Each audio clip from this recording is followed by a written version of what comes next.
Mari saudara-saudara kita buka firman Tuhan di dalam Lukas pasal yang ke-6, mulai ayat yang ke-46. Lukas pasal 6, mulai ayat yang ke-46. Firman Tuhan berbunyi demikian.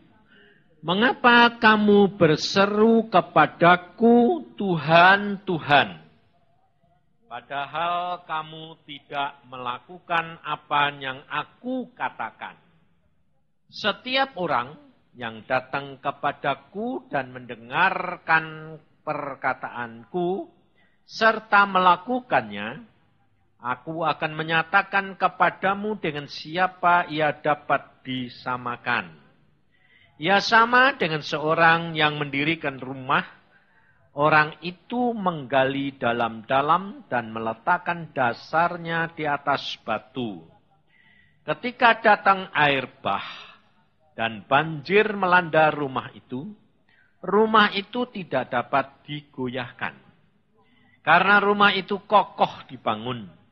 Akan tetapi barang siapa mendengar perkataanku, tetapi tidak melakukannya, ia sama dengan seorang yang mendirikan rumah di atas tanah tanpa dasar. Ketika banjir melandanya, rumah itu segera rubuh dan hebatlah kerusakannya. Saudara, kalau firman Tuhan berkata, mengapa kamu berseru kepadaku Tuhan, Tuhan? Ini kira-kira orang yang percaya kepada Tuhan atau tidak? Hah? Pasti dikatakan orang percaya. Nah, kira-kira kalau saudara ditanya, saudara percaya Tuhan Yesus enggak? Percaya toh? Kalau tidak, saudara tidak ada di tempat. Tetapi sampai di mana percayamu? Ini masalahnya, saudara.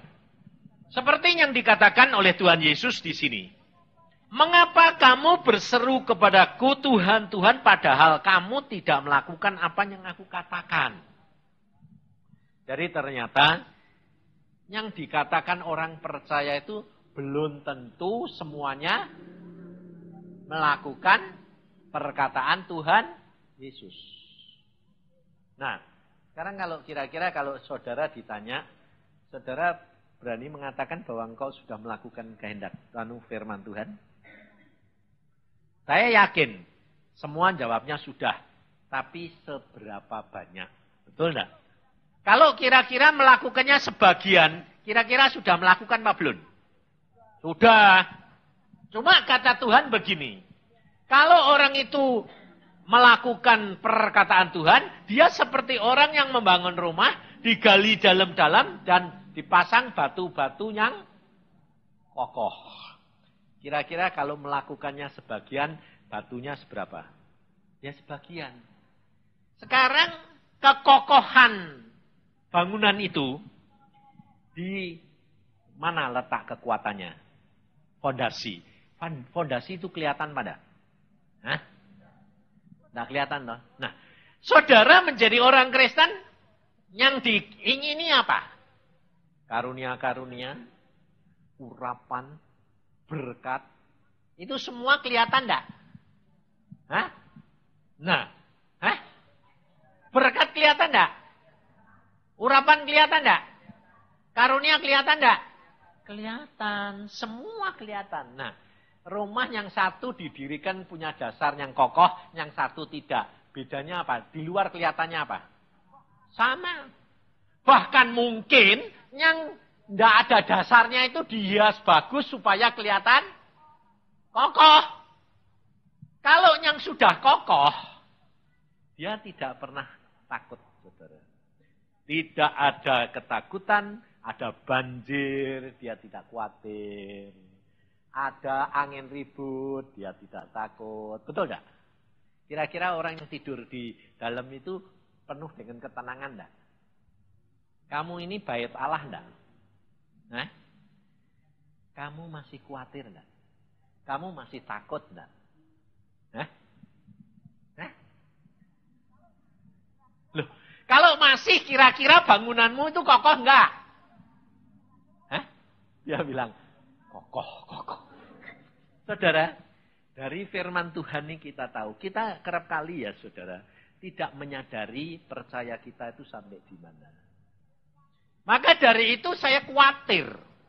Karena firman Tuhan berkata, pada waktu nanti kedatangan Tuhan, itu semua orang mengatakan tidak ada apa-apa, damai, sejahtera. Ini yang berbahaya saudara. Sebab angin ribut maupun gempa bumi maupun banjir, itu kira-kira datangnya pelan-pelan atau mendadak? Kalau banjirnya pelan-pelan, sudah siap-siap belum? Sudah. Saudara perhatikan, mengapa Tuhan Yesus dikatakan anak Daud? Sebab waktu perangai Daud, itu ada semua di dalam diri Tuhan Yesus. Hanya satu bedanya, Tuhan Yesus tidak pernah berbuat dosa. Daud penuh dosa. Maka dari itu saudara, apa yang dikatakan oleh Tuhan Yesus? Kita lihat. Di dalam Yohanes pasal yang ke-7, ayat yang ke-37, sampai 39 dikatakan begini. Dan pada hari terakhir, yaitu pada puncak perayaan itu, Yesus berdiri dan berseru, barang siapa haus, baiklah ia datang kepadaku dan minum. Barang siapa percaya kepadaku, seperti yang dikatakan oleh kitab suci, dari dalam hatinya akan mengalir aliran air hidup. Yang dimaksudkannya ialah roh yang akan diterima oleh mereka yang percaya kepadanya, sebab roh itu belum datang karena Yesus belum dimuliakan. Ini yang dikatakan oleh Tuhan Yesus sama dengan apa yang dikatakan oleh Daud. Nanti saudara tahu bedanya. Kita lihat di dalam Mazmur pasal yang ke-63. Supaya saudara kita ini harus belajar mempunyai dasar kepercayaan yang kuat. Sebab waktunya akan tiba. Setiap orang akan diuji, diirik. Di dalam kitab Daniel dikatakan, orang bijaksana sekalipun akan jatuh. Perhatikan, orang bijaksana sekalipun akan jatuh. Siapa yang tidak akan jatuh? Orang yang mempunyai dasar yang kuat, yang berpegang pada firman Tuhan. Orang bijaksana itu belum tentu berpegang akan firman Tuhan. Di dalam Mazmur 63, ayat yang pertama, Mazmur Daud ketika ia ada di padang gurun Yehuda. Ya Allah, engkaulah Allahku, aku mencari engkau. Lihat, perhatikan, jiwaku haus kepadamu. Tubuhku rindu kepadamu seperti tanah yang kering dan tandus tiada berair. Ini perhatikan saudara. Kalau Tuhan Yesus berkata siapa yang haus datang kepadaku dan minum. Daud mengatakan jiwaku haus. Di dalam Yohanes pasal 7 tadi, Tuhan Yesus berbicara sebagai Allah. Mazmur Daud berbicara sebagai manusia. Ini perhatikan. Padahal Yesus disebut anak Daud. Karena di dalam diri dia adalah manusia dan Allah. Maka dari itu kita harus belajar saudara.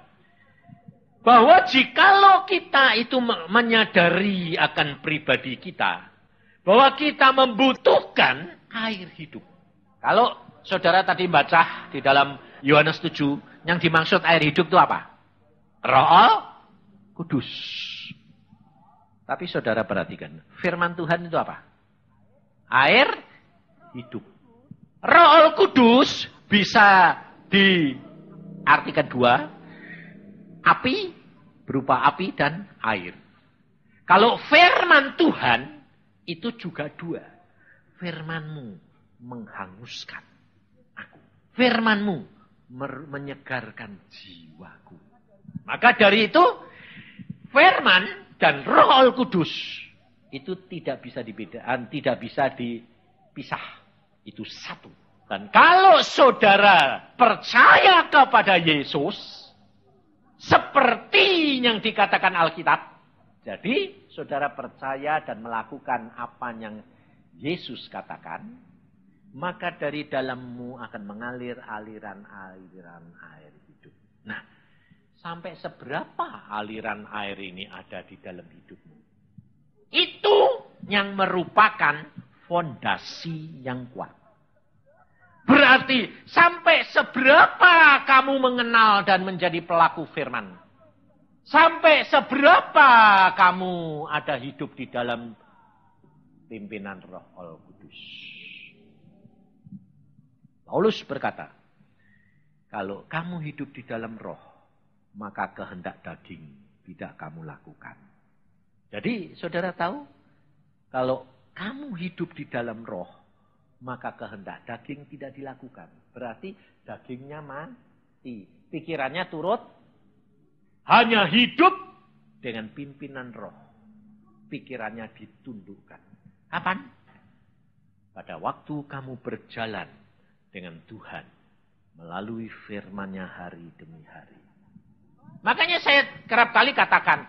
Baca firman Tuhan setiap hari. Sebab saya sendiri dulu dipimpin Tuhan. Pada waktu kecil umur 12, Tuhan berkata, kamu baca firman. Saya bilang, gak ngerti. Tidak menjadi masalah, baca saja. Terus setiap hari. Dan setelah itu ulangi lagi. Setelah itu ulangi lagi. Baru saya mengerti setelah saya membaca firman Tuhan semuanya. Dan berkali-kali baru saya nyadari. Luar biasa. Secara tidak sadar, Tuhan menanamkan dasar-dasar bangunan ini di dalam yang tidak kelihatan. Sehingga tidak pernah khawatir, goyah, apapun yang terjadi, itu urusannya Tuhan. Saya dididik Tuhan dari kecil, saudara. Jadi pada waktu saya mahasiswa itu umur saya 21. Mengapa? Karena zaman dulu sudah tidak sekolah berapa tahun. Jadi saya baru mahasiswa itu umur 21. Kalau kita sekolah, di dalam sekolah itu, kira-kira kalau ujian, tidak masuk, lalu tentamen, tidak dapat-dapat, tidak isa-isa, kita kebingungan tidak? Takut tidak? Khawatir tidak? Hah? Iya. Nah, tandanya kamu masih belum punya dasar yang kuat. Saya tidak pernah khawatir. Kenapa? Saya santai. Karena saya bilang gini, Tuhan, semua kan urusanmu. Aku yang sekolah, ya kamu yang suruh. Jadi kamu tanggung jawab dong. Saya santai. Kenapa saya berani katakan bahwa saya santai? Saya tingkat 1, 2 tahun tidak bisa tentamen. Tidak bisa ujian. Tingkat 1 tuh 2 tahun belum bisa ujian. Kenapa? Sebab zaman saya, kalau mau tentamen, itu di lotre. Yang boleh tentamen cuma orang 150. Jumlah mahasiswa 2000. Lah, saya doa, Tuhan saya mau tentamen. Sudah belajar nih, mau tentamen. Tapi yang saya ngambil lotre, tidak pernah dapat. Jadi tidak pernah tentamen. 2 tahun. Sampai saya bilang gini, Tuhan ini sudah 2 tahun loh. Nah, kapan aku ini naik kelas? Kalau gini caranya, tentamen tidak bisa. Padahal pelajarannya 12. Kalau ujian seluruhnya, jatuh 3 fak saja sudah 3 bulan. 4 fak 6 bulan. 5 fak 9 bulan. 6 fak separuh. Dari pelajaran semua setahun. Lah ya kapan? Lalu, karena sudah 2 tahun, makanya di zaman saya dulu tahun 56 itu banyak mahasiswa abadi. Sampai kalau sudah jadi lulus dokter, itu anaknya sudah 2-3. Jadi kalau dilantik, jejer-jejer istri sama anaknya itu biasa. Karena apa saudara? Tidak dibatasi seperti sekarang. Dan tidak ada semester gitu. Pokoknya yang mau ujian ya boleh, enggak ya tidak apa-apa, asal tiap tahun bayar. Jadi pada waktu saya sudah 2 tahun, saya lapor sama Tuhan. Saya bilang gini, Tuhan, ini sudah 2 tahun. Males aku sudah. Belajar terus tapi tidak pernah bisa tentamen. Saya bilang. Udah males aku. Tuhan tuh ngomong. Ngomongnya enggak, kamu gini, enggak. Malah ngomongnya enak. Tuhan tuh ya santai. Punya anak seperti saya ya santai. Wong bapaknya santai ya, anak santai. Tuhan ngomongnya gini, mengapa kamu enggak ujian saja? Padahal dari zaman saya berapa tahun tidak ada mahasiswa yang berani ujian semuanya. Belum pernah ada. Tapi Tuhan tanyaannya lucu. Ya, mengapa kamu enggak ambil ujian saja semua? Saya bilang, ujian itu belum ada yang bisa lulus. Jatuh sebulan saya belum pernah ada. Selalu jatuhnya mesti 6 bulan ke atas. Sebab dosennya itu killer-killer. Bos killernya luar biasa. Zaman saya tuh dosen itu kayak dewa. Oke, saya bilang. Saya ujian, saudara. Nah, kira-kira kalau saudara dijanji Tuhan itu secara langsung begitu bahwa saudara jatuh 2 fak. Kira-kira saudara pikiranmu bagaimana? Jatuh dulu atau jatuh belakangan? Justru sama Tuhan, tahu kamu? Fak yang kamu bisa dijatuhkan. Kalau yang enggak lulus itu yang enggak bisa, itu normal, betul? Tapi kalau yang dijatuhkan yang kamu bisa, itu Tuhan. Dan cara menjatuhkannya Tuhan itu jelas sekali. Enggak, tedeng aling-aling. Saya ngomong gini sama Tuhan. Waktu saya mau ujian sama prof yang saya pernah diusir. Itu karena dia paling galak. Sehingga saya menguasai fak itu. Kimia itu saya apal betul. 2.500 pertanyaan ngelotok. Soalnya itu satu adanya 2 lembar. Tapi saya semuanya apal. Sampai akhirnya saya nentir mengajari teman-teman saya. Nah, saya ngomong sama Tuhan gini hari pertama. Tuhan, perkara kimia, udah sip. Engkau udah ikut-ikut, enggak apa-apa. Bayangin saudara, saya itu sama Tuhan nakalnya sampai kayak gitu. Sebab saya benar-benar kenal dia. Kalau enggak berani saudara. Lalu Tuhan ngomong bilang apa? Kamu enggak bakal lulus. Aku bilang, enggak mungkin. Asal engkau jangan ikut-ikut. Lalu saya maju ujian.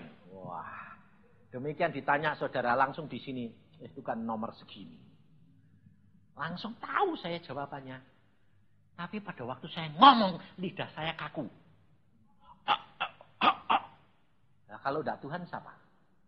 Lalu profesornya gini, nah itu orang yang tidak pernah tidur. Kalau sudah mau ujian baru tidak tidur. Bayangin. Padahal saya tidur santai.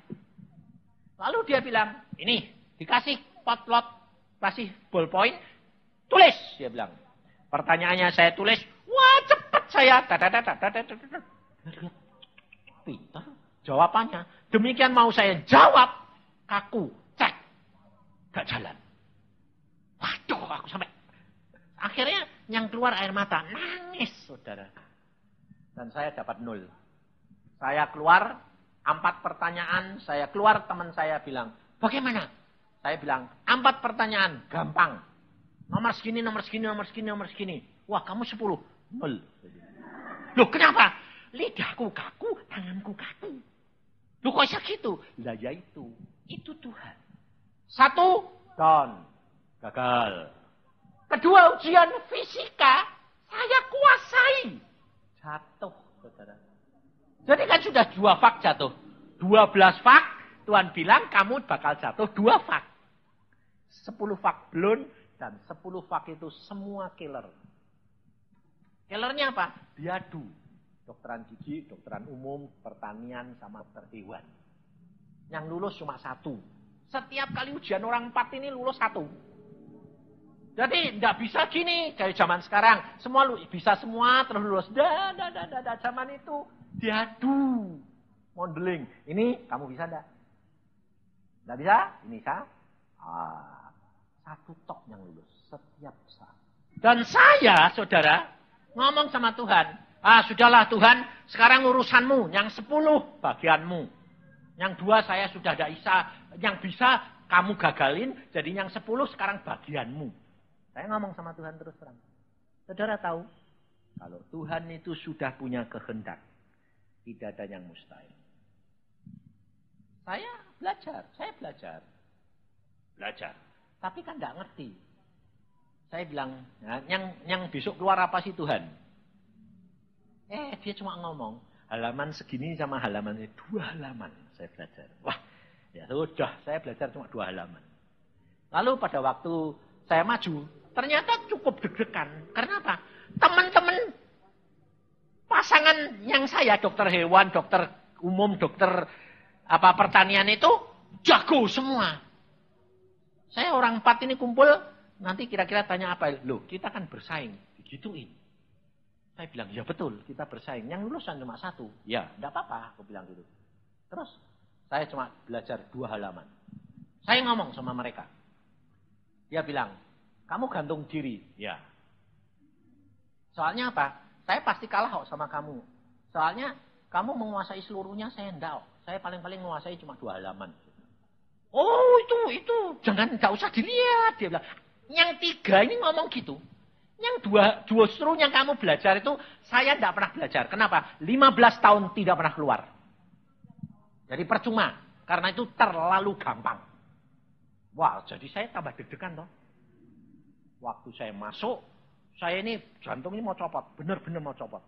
Sampai saya ngomong ini, Tuhan, jantung udah mau pegangi, copot ini nanti. Pegang ono dong Tuhan. Demikian saya masuk pintu dosen. Jantung saya ini dipegangi sampai mantap rasanya. Wah, tenangnya luar biasa. Wih, jadi sip. Saya duduk. Meskipun sip, tapi saya duduk tidak berani saya gini, saudara. Dosennya ngomong, saya tahu, hari ini saya mau lihat, siapa di antara kamu yang spekulasi. Berarti kan tanyaannya mau dari A sampai Z. Lah saya yang paling spekulasi. Nah, saya bilang, mateng ini Tuhan, tapi urusanmu lah. Lalu dosennya nambahi, saya tahu. Selama 15 tahun mahasiswa tidak pernah belajar halaman segini sama halaman segini. Karena itu terlalu mudah. Saya kaget. Dia. Itu kan yang tak ajar. Yang 3 gini jadi maklenter. Saya gini sekarangnya. Saudara tahu? Yang lulus cuma saya. Karena ditanya, kamu? Dia tidak bisa, kasih saya. Saya jawab, tak. Kamu? Tidak bisa. 10 pertanyaan, mereka 3, 0. Saya 10. Lalu dosennya bilang, bagus ya. Ini anak kedokteran umum, dokter hewan sama pertanian. Spekulasi semua ya. Yang tidak spekulasi, mak dokter gigi. Padahal yang spekulasi saya. Saya lulus. Sampai teman-teman saya bilang, loh kok kamu tahu? Yang bakal keluar kok itu? Lah aku bilang, bukan saya. Kamu dapat bocoran dari mana? Dari yang maha kuasa. Kamu. Pikirnya saya orang sinding. Saudara tahu? Saya ngalami mujizat demi mujizat jalan dengan Tuhan. Itu fakta. Bahwa Allah bisa bicara. Bahwa Allah itu menuntun. Bahwa hidup kita harus hidup di dalam dunia roh. Bukan berarti kalau kamu hidup dalam dunia roh, lalu kamu hidup dalam daging tidak melakukan apa-apa. Kamu siap, kamu melakukan. Tetapi apa yang Tuhan mau. Dan 10 fak. Semua Tuhan yang beracara, bukan saya. Dan gila-gilaan saya. Pada waktu saya belajar anatomi yang paling susah itu, saya bilang, Tuhan, anatomi ini paling susah. Dosennya itu antik. Pertanyaan itu 1 menit. 30 pertanyaan. Setengah jam. Salah satu out. Jadi tidak. 1 tidak bisa, 2 tidak bisa, 4, 3 tidak bisa, 4 tidak bisa, baru out. Tidak. Demikian kamu ditanya. Tidak bisa menjawab jawaban pertama. Langsung out. Yang ke-10 kamu tidak bisa jawab. Langsung out. Jadi kalau mahasiswa itu kurang setengah jam keluar. Berarti tidak lulus. Lah, saya bilang Tuhan, ini 30 pertanyaan loh Tuhan. Satu pertanyaan semenit. Jawabnya mesti langsung, tidak boleh tunggu-tunggu. Sebab kalau sudah semenit kamu tidak jawab, keluar, tidak lulus. Dosennya itu antiknya luar biasa. Tapi memang jenius, dosennya itu jenius. Wapal segalanya. Saya bilang gini sama Tuhan. Terus aku ini belajar yang mana? 30 pertanyaan. Lalu Tuhan berkata, kamu tanya temanmu yang hari ini ujian. Besok kamu ujian. Saya tanya. Teman. Kamu tadi ujian toh? Ya. Kamu lulus enggak? Enggak. Kamu ditanyai berapa? 20 pertanyaan out. Jadi tanyaan yang ke-20 salah. Ya. Jawabannya sampai sekarang saya enggak tahu. Tanyaannya apa sih? Ini. Jawabannya apa sih? Ini. Tapi semua betul, yang ke-20 salah. Nah, sudah. Saya pulang. Saya bilang, Tuhan, ini cuma 20. Yang satu salah. Nah, yang 11 tanyaannya apa? Yang 10 tanyaannya apa? Enggak jawab Tuhan. Nah, berarti kan saya cuma bisa 20. Dan satu salah. Tapi saya ya santai saja. Saya masuk. Dan sudah belajar? Sudah. Baik, 30 pertanyaan. Satu, tang. Persis tanyaannya teman saya. Waduh, saya kok heran. Kok cocok. Nah, tapi kan cuma 19 yang benar. Jadi, waktu sampai 19, saya bilang, Tuhan yang satu ini salah. Aku umi-umi ngomong-ngomong pelan gini. Tuhan, yang satu ini salah. Dosennya Isam. Lihat saya umi-umi gitu, dia bengong. Dia enggak tanya. Tuhan yang satu ini salah, saya bilang. Kalau dia tanya, udah sejawab. Terus tak lihat, loh kok sudah semenit, kok enggak tanya. Loh terusin Tuhan, biar habis jamnya. Supaya dia enggak tanya, kan saya enggak salah. Kalau dia tanya, saya enggak bisa jawab, salah. Tapi kalau dia yang enggak tanya, saya enggak jawab, enggak salah. Saudara tahu? Setelah 5 menit kemudian. Dia ngomong. Kamu lulus. Bukan karena kamu bisa. Tapi karena saya yang tidak bisa tanya. Nah, salah. Sampai dia bilang. Pertanyaan saya di sini hilang semua. Jadi kamu tidak salah. Karena kamu tidak jawab. Oh, memang saya yang tidak tanya. Jadi saya lulus, saudara. 25 menit saya keluar, toh. Teman-teman yang mau ujian besok, itu kan dia, wah gagal. Temanku yang, teman baik yang setelah saya, dia juga bilang, salahmu di mana? Salah apa? Aku bilang gitu. Loh, kamu 25 menit, toh. Belum 30 kok. Nah, iya. Lah kok sudah keluar? Tak keluar ke. Ini loh, lulus enggak? Loh kok sudah lulus? Dia yang enggak tanya. Jadi saya tidak jawab. Lah kamu ditanya berapa? 19. 20 saja ada? Tidak. Kenapa? Yang 20 itu salah. Jadi dia tidak bisa tanya. Hah? Mana ada dosennya? Tidak bisa tanya. Lah ya tidak tahu. Kamu tanya kau sendiri kalau tidak percaya. Yang penting saya lulus. Saya adalah orang satu-satunya 25 menit keluar lulus. Lalu fakt yang terakhir, saudara tahu? Dengan Tuhan. Semua mahasiswa yang mau ujian harus punya tanda tangan 30. Berarti 30 minggu kuliah. Saya satu saja tidak punya. Saudara tahu? Dan di situ ditulis. Kalau saudara berani maju ketahuan tidak punya tanda tangan 30. Diskors 2 tahun. Padahal itu ujian saya yang terakhir. 10 fak tinggal, 12 fak tinggal 1 itu toh.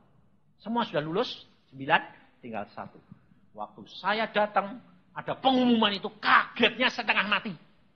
Saya tanya, loh, kemarin tidak ada pengumuman ini kok. Hari ini kok ada pengumuman. Ya, mulai hari ini, dosennya marah. Kemarin, karena apa? Ternyata mahasiswanya semua tidak kuliah. Dan semuanya tidak ada yang lulus. Jadi dia bilang, yang ujian harus punya tanda tangan. Mati aku. Aku bilang, aku tidak punya. Orang 7 semua punya. Saya yang tidak punya. Waduh, saya lihat nama saya terakhir lagi.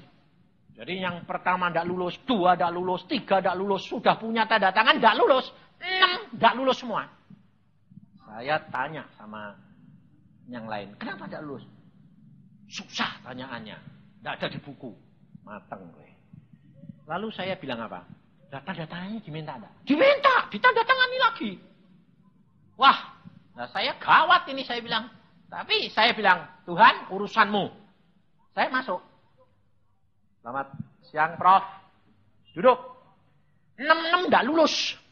Ini profesornya sudah tua. Karena pendiri Gajah Mada, Profesor Sarjito. 6 tidak lulus. Kamu orang ke-7 hari ini ya. Terakhir ya. Ya. Semoga lulus. Saya bilang, ya. Karena dia ngomong gitu, lupa tanya. Jadi tidak tanya tanda tangan. Lalu, mulai. Wah, saya sangat plong. Ternyata pertanyaannya orang ke-1, 2, 3, sampai 6 itu yang ditanyakan saya. Nah, padahal saya kan sudah tahu jawaban yang di luar tadi tanya. Loh, aku bilang, yang tidak bisa, kok dikasih saya semua. Jadi 6 orang itu tidak bisa semua. Yang 1 tidak bisa, saya tanya orang 2 bisa. Yang orang kedua tidak bisa, orang ke-1 bisa. Orang ketiga tidak bisa, orang ke-5 bisa. Jadi yang masuk keluar tuh ngasih jawaban semua. Jadi yang terakhir orang ke-7, oke, tidak bisa apa? Tanya ini. Jawabannya apa?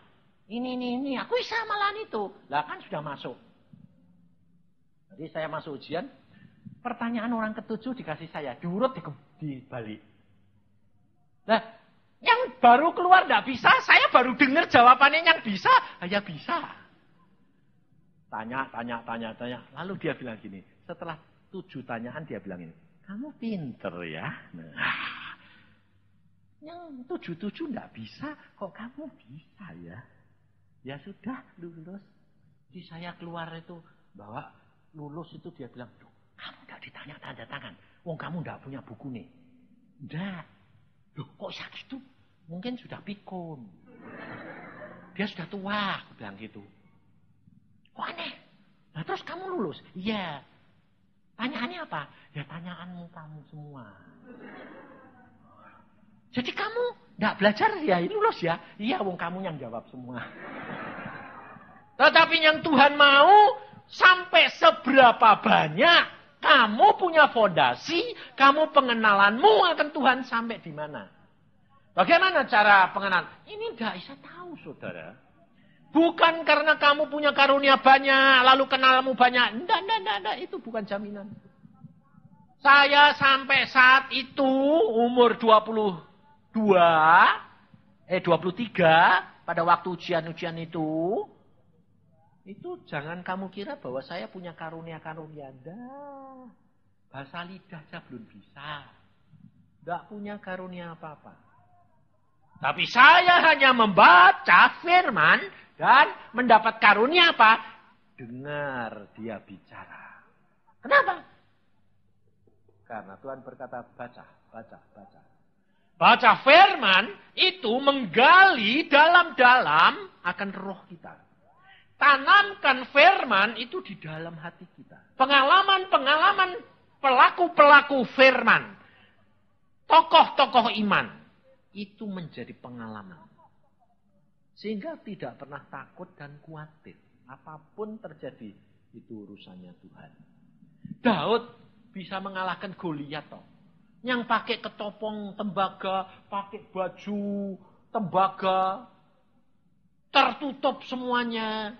Yang lubang cuma sininya, sama matanya. Kena batu, 1 saja kena. Kan karena Tuhan yang maha kuasa. Jadi kalau saya menghadapi apa-apa itu, saya tidak pernah takut. Kenapa? Kalau saya berdoa, Tuhan ingatkan. Goliat aja kalah sama Daud. Oh iya lumayan lah.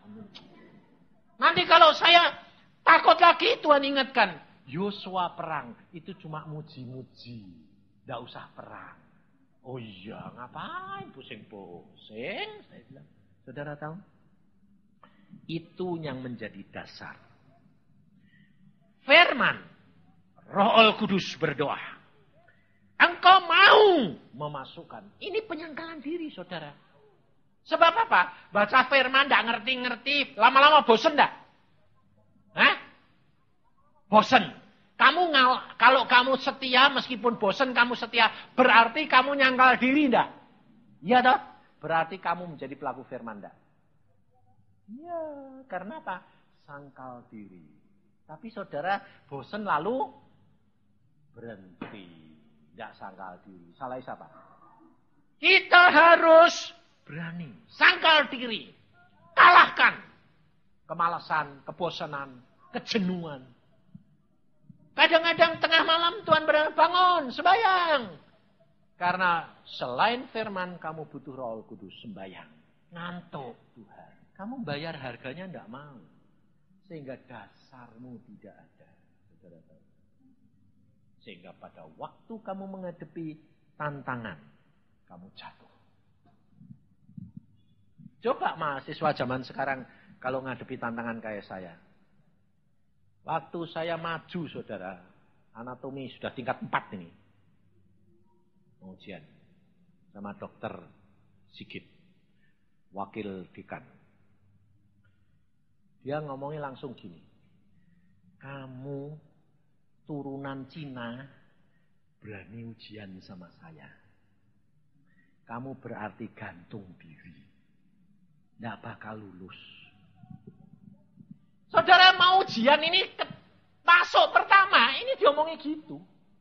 Karena apa? Teman saya yang namanya Buntiong, sekarang di Jakarta, tapi sekarang sudah mati deh. Kena kanker teman saya baik. Ujiannya bersama, dia dulu, dia bilang, kamu turunan Cina kok berani ujian sama saya? Kamu tahu toh, saya ini paling benci Cina. Karena saya dulu waktu kecil dihina Cina. Langsung dia tidak lulus. Bukan dijatuhkan seminggu, 3 bulan. Kali 6. 1 tahun 8 bulan. Dia bilang, kamu tidak akan bisa selesai. Kalau tidak ganti dosen yang uji kamu. Dia langsung keluar pindah Jakarta, jadi dokter di Jakarta. Lah saya, Tuhan bilang, kamu ujian sama dia. Tuhan, temanku ini digantung. Kok aku bukan maju? Habis itu lucu, saudara. Saya maju jeglek diomongin gitu. Saya ini ya cengar-cengir, ya tidak sakit hati. Saya bilang, ya tidak apa-apa toh mas. Saya bilang, santai saja saya. Lalu dia bilang, oke, kalau kamu bisa tidak apa-apa deh. Dia bilang, coba saja kepandaianmu seberapa. Dites 1 tidak ada yang bisa jawab. Lalu dia bilang, ambil buku Inggris. Aku bilang, mas, Inggrisku ini waktu SMA dapat 4. Jadi tidak bisa Inggris, mas. Saya bilang, ya sudah, Belanda. Apalagi Belanda, mas. Saya tidak bisa, tidak pernah belajar. Perancis.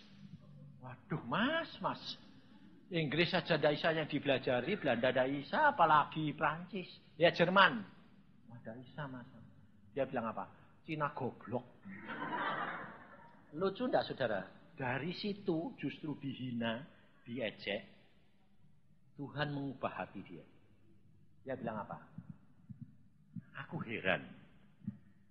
Aku tuh sama yang lain benci. Tapi sama kamu kok sudah benci? Karena kue goblok ini apa ya ini. Jadi karena dia lihat aku dibodoh, bahasa tidak bisa, tanyaan 1 tidak bisa, jadi dia tidak sakit hati. Bisa tidak marah. Ya sudah gini aja.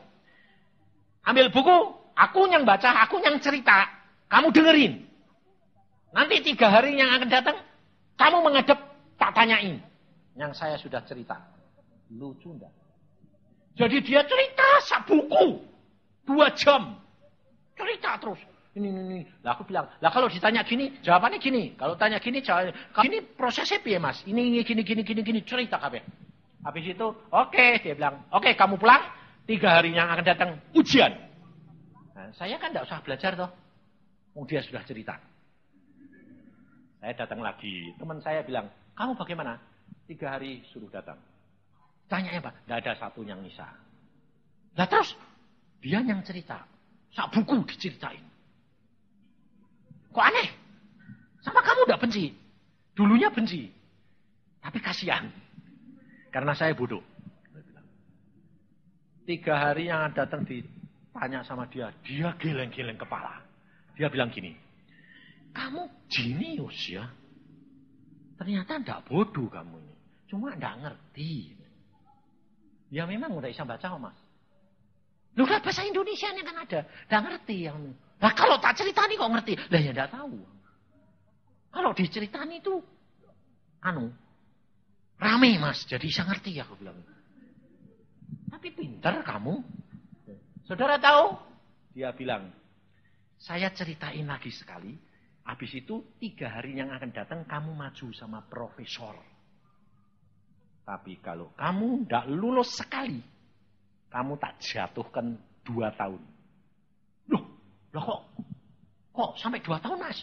Sebab kamu yang mengajukan aku. Kalau kamu daftar sendiri sama prof kan 3 bulan. Tapi kalau saya yang mengajukan, itu cuma 3 hari. Karena kamu murid saya.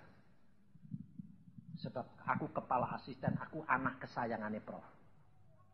Lah terus, jadi kalau kamu muridku, harus jenius. Lah aku bilang, lah kalau gak mau ceritani ya gak tahu toh prof. Mas, tak ceritani. Lah yang senengnya prof apa? Lah ya aku tahu. Makanya tak ceritani, tapi harus lulus.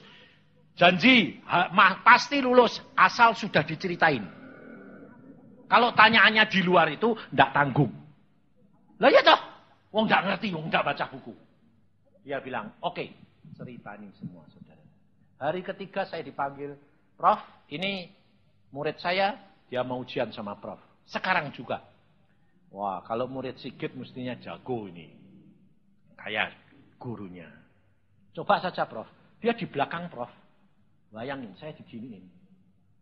Nah, saya kan seneng. Dia di belakangan. Kalau tidak bisa kan dia yang ngasih tahu. Wong dia di belakangnya prof. Jadi saya santai saja. Tidak bisa kan kue yang salah orang aku. Jadi saya ditanya itu. 10 jawaban tanya. Dia bilang, jago juga ini. Pantes murid Sigit. Lulus saya. Satu-satunya mahasiswa dalam waktu 6 hari sudah bisa ujian sama prof dan lulusnya cum laude. Bayangin, kalau Tuhan itu mengubah saudara, tidak ada yang mustahil.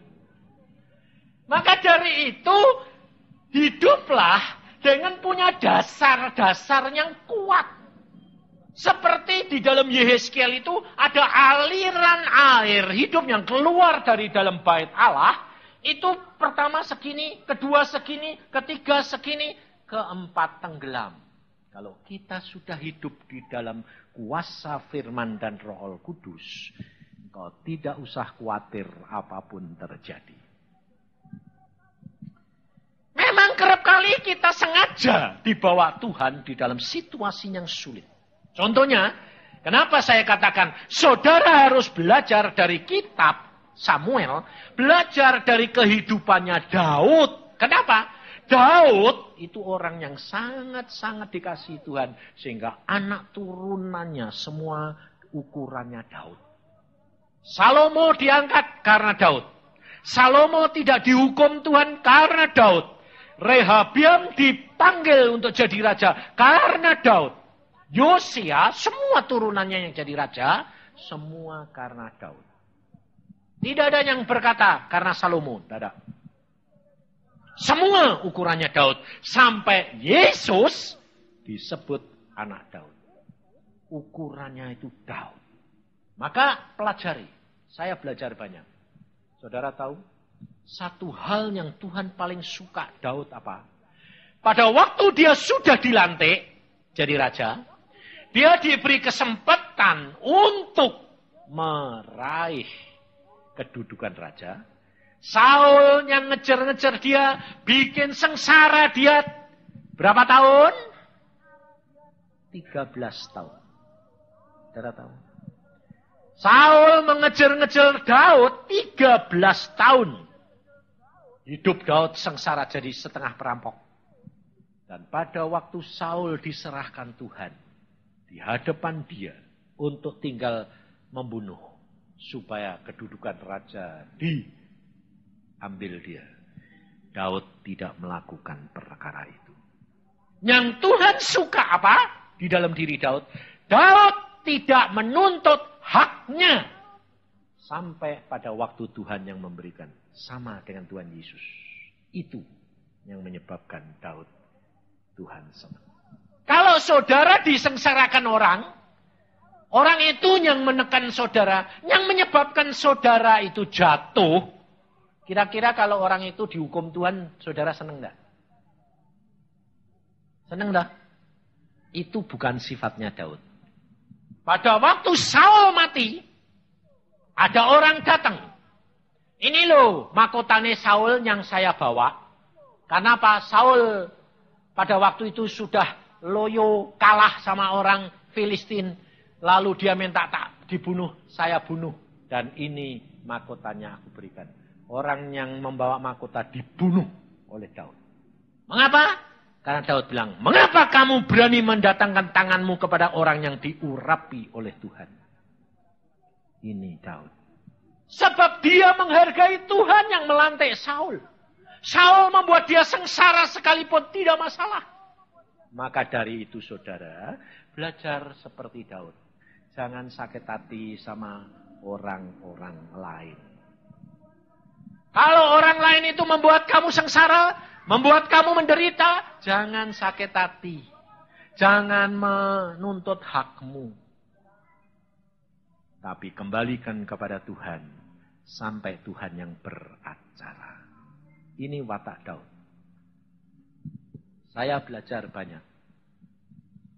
Tuhan berkata, kamu harus belajar watak Daud. Gali terus. Maka engkau akan melihat kemuliaan Tuhan. Karena itu merupakan dasar bangunan yang kuat. Firman Tuhan. Sekarang ada seorang hamba Tuhan. Namanya Robert Liardon. Dari kecil. Dia harus berdoa dipimpin neneknya sama baca Alkitab. Umur 15 dia sudah jadi dosen sekolah Alkitab. Umur 15 sudah jadi guru besar sekolah Alkitab. Ya pada waktu umur 8 tahun diajak Tuhan ke surga. Tapi dia ngomong, aku ke surga ketemu Tuhan Yesus. Tapi kok aku tidak anak kecil umur 8 tahun. Aku kok sama dengan Tuhan Yesus umur 30. Waktu itu saya doa, saya tanyakan, Tuhan, dia umur 8 tahun dibawa ke surga kok jadi 30. Tuhan bilang apa? Ukurannya bukan umur manusia. Ukurannya adalah kedewasaan di dalam roh. Jadi dia waktu umur 8 tahun, ternyata dia sudah dewasa rohaninya. Oh, sampai dia itu pada waktu dia ngomong itu, dia ngomong gini, saya main-main sama Tuhan di kolam. Tuhan itu humor, seneng. Saya siram-siraman air sama Tuhan. Tuhan kalau ketawa, itu tidak seperti kamu. Kenapa? Kalau Tuhan ketawa itu, surga dengar semua. Kalau Tuhan ketawa itu katanya, gini, kalau Tuhan ketawa itu ternyata Tuhan tuh ketawanya enggak. Wah, sampai saya bilang, loh di dunia dulu Tuhan enggak pernah ketawa. Sebab kalau Tuhan di dunia ketawa, dunianya rontok. Di surga Tuhan itu ketawanya, wah. Jadi ketawanya itu benar-benar ketawa saudara. Enggak kayak model kamu ketawanya ditahan-tahan. Dan dia juga ditunjuki Tuhan apa? Lihat itu. Ada satu gudang. Gudang apa? Onderdil manusia. Ada mata, ada kaki, ada telinga, ada apa yang semua ada. Tapi nyatanya Robert Liardon sendiri tidak punya karunia menyembuhkan. Tapi dia tidak rasa tidak punya. Itu anugerah Tuhan. Dia dipakai Tuhan untuk mengajar. Yang ngajar. Ngerti? Buat fondasi hidupmu ini kokoh. Dengan banyak baca. Saya sudah baca Alkitab ini 100 kali lebih loh. Sekarang. Sebab setiap 6 bulan habis Alkitab. 6 bulan habis. 6 bulan habis. Tapi Tuhan bilang, baca terus, gali terus. Makanya saya pernah dikasih penglihatan sama Tuhan. Pohon ini, saya seperti pohon. Akarnya, Tuhan bilang gini, lihat akar pohon ini. Akarnya dalam sekali sampai ke sumber air hidup. Di dalam tanah itu ada air hidup. Dan akarnya itu nempel ke sumber air hidup. Saya sudah pernah dikasih lihat Tuhan mengenai diri saya. Apapun yang menimpa pohon ini, Tuhan bilang, tidak akan mati. Karena akarnya sampai ke dalam sumber air hidup. Makanya saya santai saja. Dan pada waktu saya dapat penglihatan itu tahun 71 loh saudara. Jangan kamu kira belakangan ini tahun 71. Jadi berapa tahun yang lalu? 26 tahun yang lalu. Dan saya kena musibah habis-habisan. Tapi Tuhan berkata, tidak usah khawatir. Dia tetap nanti berdaun dan berbuah kembali. Karena apa? Akarnya dalam sekali. Dasar saya apa? Apakah saya karena saya cinta Tuhan? Karena tidak. Hanya dasar saya nurut apa yang Tuhan katakan. Baca Alkitab, saya baca. Setiap hari 4 pasal. Tidak pernah kurang, bahkan lebih. Kalau tengah malam didoain, doa, bangun. Udah nurut aja. Biarpun kadang-kadang sampai ngantuk-ngantuk. Tapi Tuhan bilang, bangun. Ya. Meskipun sembahyang sebentar terus ketiduran. Bangun lagi, tidur lagi, bangun lagi. Tuhan bilang, tidak apa-apa, tidur di hadiratku.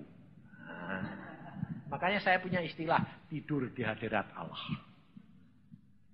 Karena Tuhan itu melihat hati. Motivasi hati yang mau nurut.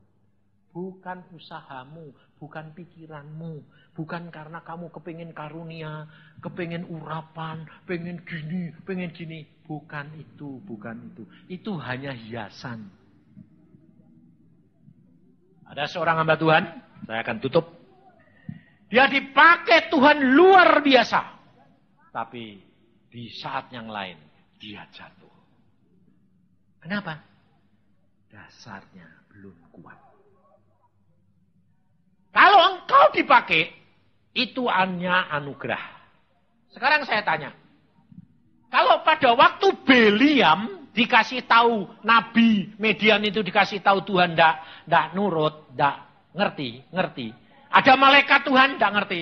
Keledainya dibuka matanya, dibuka mulutnya. Keledai berbicara manusia, bahasa manusia.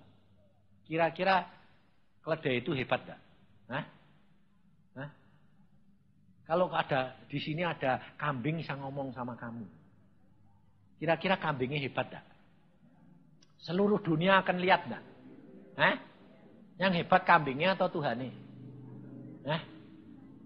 Tuhannya yang hebat. Karena habis itu tidak bisa ngomong lagi. Lah kalau Tuhan mau pakai kamu bisa tidak? Bisa. Tapi bukan kamu. Tapi karena Tuhan yang mau. Tapi bagian kamu, Tuhan mau nurut. Lakukan firman Tuhan. Baca.